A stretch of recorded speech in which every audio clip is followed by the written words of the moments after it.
অর্জন করে গিয়েছেন, তারা মুসলিম বিশ্বে রেখে দিয়েছেন যে মুসলিম বিশ্বের যদি তোমরা নেতা হতে চাও, তোমরা যদি মুসলিম বিশ্ব যদি তোমাদের উপর যে সাম্রাজ্যবাদী আধিপত্যবাদীদের তাদের শক্তিকে যদি তোমরা ভূমিষ্ঠিত করতে চাও, তোমাদেরকে ঐক্যবদ্ধ হতে হবে,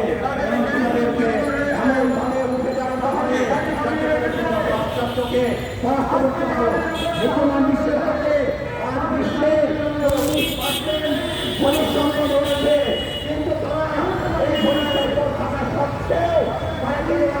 অর্থনৈতিকভাবে পাশ্চাত্যের তাদের শক্তিশালী হওয়া সত্ত্বেও তারা কেন পাশ্চাত্যের কাছে আত্মসাৎ করছে, এটা রহস্য আপনারা জানেন।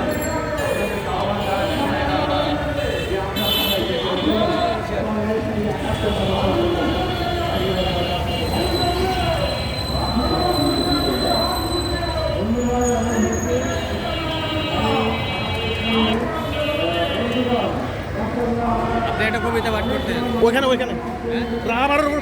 রাবারের উপর কবিতা লিখছে, এখানে হবে না, এখানে বলা যাবে না, ওইখানে ওইখানে